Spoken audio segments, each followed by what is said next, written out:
137 people are on board this British Air Tours flight. I could see orange flames inside the back of the engine. Within minutes, nearly half of them will be dead.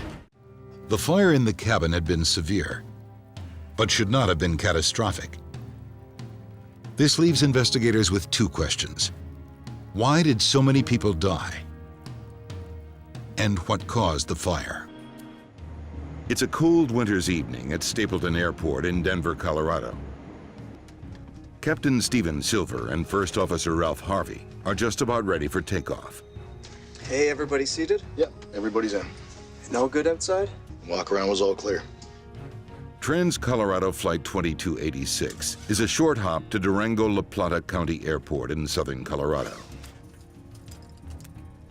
Listen, when we get to Durango, I'd like to get in the air again as quickly as possible. Shouldn't be a problem. We won't need to refuel. It's the crew's fourth flight of the day, and they're running late. Bad weather has put them 40 minutes behind schedule. Trans-Colorado 2286, you are cleared for takeoff. 2286, clear for takeoff. Thank you. Captain Silver is in command. First Officer Harvey will operate the controls for this flight, leaving the captain free to handle radio calls. Takeoff power. 100. The captain keeps an eye on the airspeed as they accelerate for takeoff. V1. And rotate.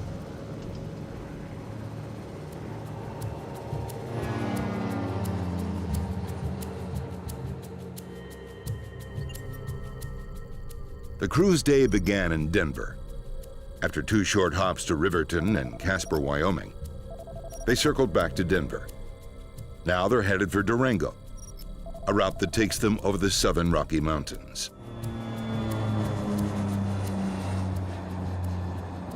About 20 minutes from the airport, the captain and the first officer review the landing. So we're still doing the straight into runway 20, okay? Runway 20, sounds good. Control, we'll plan on a DME to runway 20. That's approved. Trans-Colorado 2286, cleared for runway 20 approach at Durango Airport. Like many small airports in America, Durango does not have its own air traffic control. The controller is in Denver, more than 200 miles away. Speed set. 1/4 flaps. 1/4 flaps. The pilots work quickly to prepare for landing. Gear down. Gear down. 3 green.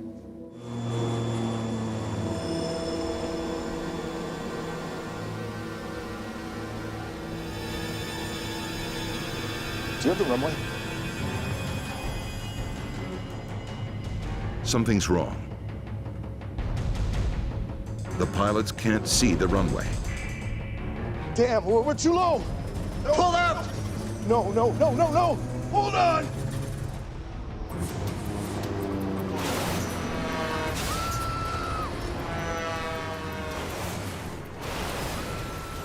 Of the 17 people on board, the crash has killed 9, including both pilots. Investigators don't know who was shot with the final bullet, just that it was fired in the cabin. It's enough for them to finally piece together a picture of the horrific final moments on board PSA 1771.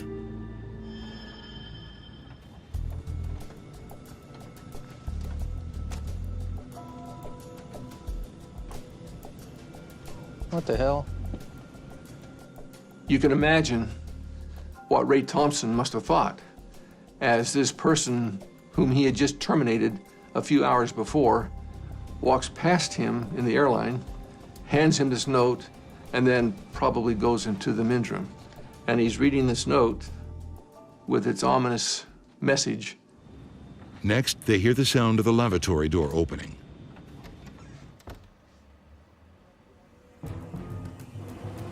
So we're assuming that he handed Ray the note, went into the restroom where he took out the gun, came back out, we heard the door close again just before the shots. Ray! Ray Thompson probably has the most merciful of all the deaths on that plane. In less than a minute, a routine flight has become a nightmare. There's a problem, Captain. What's the problem? He was very careful. He had done the planning thus far fairly well, and we believe he followed through with that plan. I'm the problem.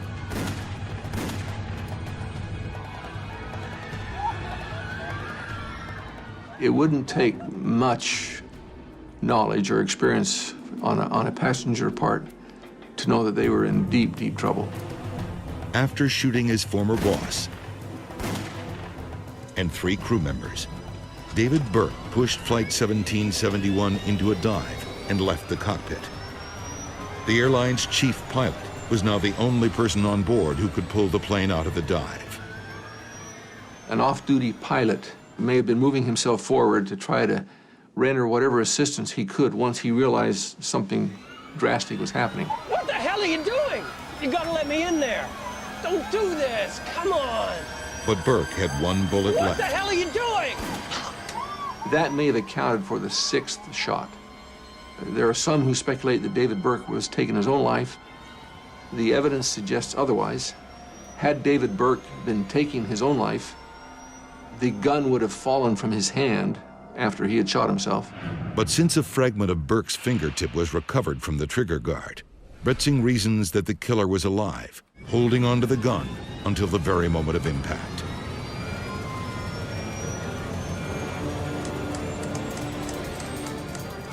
Alarms were sounding in the cockpit.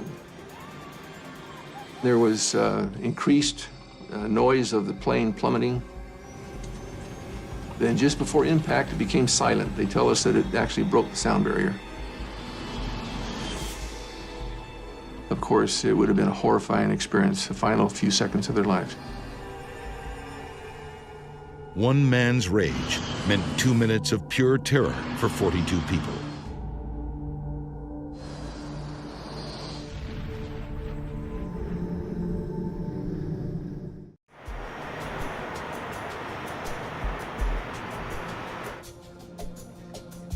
There are 77 passengers on board Continental Airlines Flight 1713.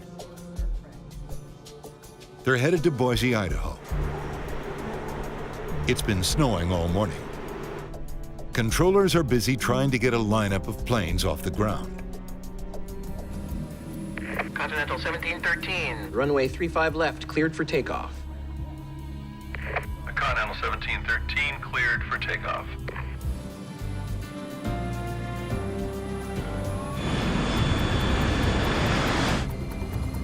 V1, rotate.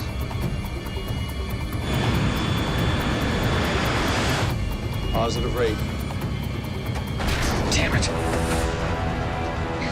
The plane is barely off the ground, but there are signs of serious trouble.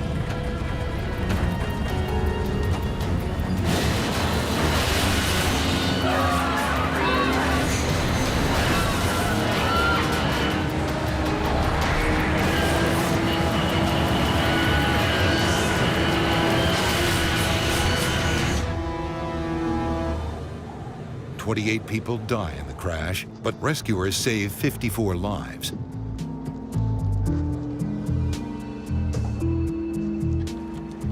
Bob Benson will lead the investigation for the National Transportation Safety Board. It was my first big accident for a major airline, and I was a little intimidated. It was snowing at the time of the accident. It was below freezing, and these aren't ideal conditions for aviation operation. But then again, we couldn't focus on that immediately because other aircraft were taking off and landing routinely. So it had to be something more than simply bad weather. Investigators know that Flight 1713 barely got off the ground. The lack of lift points to a possible cause: wing flaps.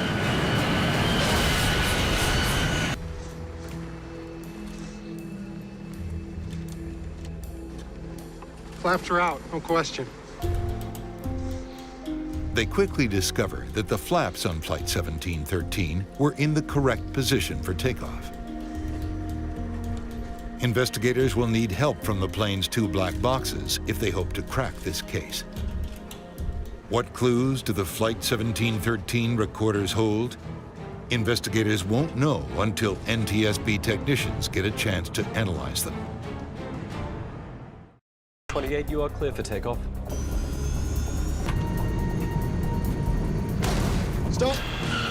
137 people are on board this British Air Tours flight. I could see orange flames inside the back of the engine. Within minutes, nearly half of them will be dead. The fire in the cabin had been severe, but should not have been catastrophic. This leaves investigators with 2 questions. Why did so many people die? And what caused the fire? During a routine inspection a year and a half earlier, mechanics had found small cracks in some of the combustor cans. Since the repair, there were 11 reports of slow acceleration from the engine that exploded in Manchester. A damaged combustor can could have been a reason for the problem, but the log entry led Captain Terrington to believe that the problem had been fixed. Investigators still don't understand how a fire outside the plane spread into the cabin as quickly as it did. Believing he had a blown tire, Captain Terrington made a fateful decision. Stopping. 28 Mike, we are abandoning takeoff. Captain Terrington turned his plane to the right and brought it to a stop. He couldn't have realized that doing so would make the problem far worse. There was a crosswind, a slight crosswind, from the left side of the aircraft that was carrying the fire that was burning from the fuel that was pulled underneath the left wing. It carried that fire aft, rearwards, and took over and under the rear fuselage, in between the wing and the tailplane. The wind wrapped the fire around the back of the plane and into the cabin. Investigators have discovered how the fire started and the conditions that caused it to penetrate the cabin. Now, investigator Ed Trimble must solve the biggest mystery surrounding the Manchester accident, to figure out why so many died. Investigators learn that most of the dead were not found in the worst burned parts of the plane. Autopsies will point to the real killer on Flight 28. Korean Airlines Flight 007 and all 269 people on board have vanished. All efforts to contact the flight have failed. There was concern that it had been either forced to land or crashed, or within hours, the story began circulating in Washington that the Soviets had been involved. As the world waits for news about the incident, U.S. military officials make a horrible discovery. At the time of the flight's disappearance, U.S. soldiers heard what they thought was a routine Soviet training mission. При нарушении государственной границы приблизиться к цели и уничтожить.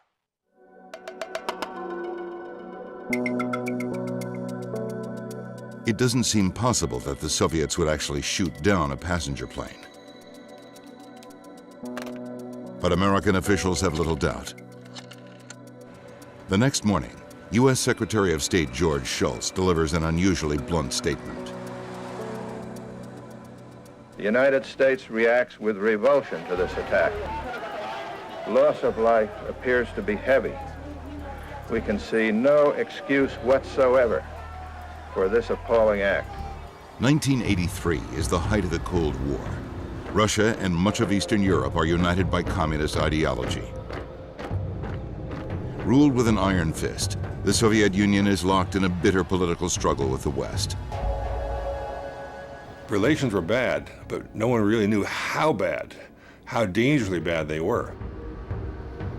Initially, Soviet officials deny responsibility for the KAL disaster. The story came out of Moscow was that the plane appeared, we intercepted it, tried to make it stop, it didn't, it flew away. That was the first story. But soon they reverse course and come clean. A Soviet fighter jet did, in fact, shoot the plane down. But they insist the attack was justified.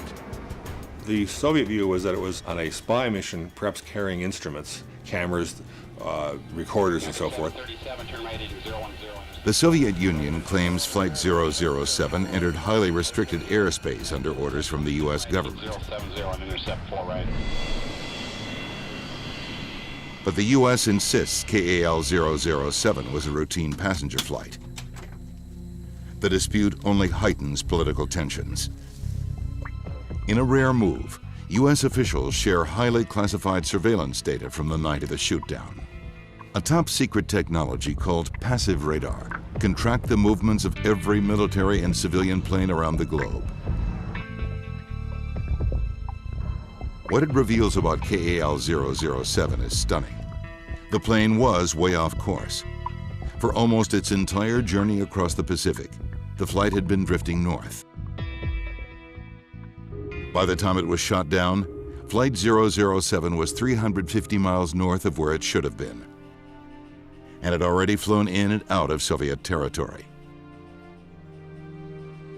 The Soviets were telling the truth. And then it becomes a question of determining why was it off course that much.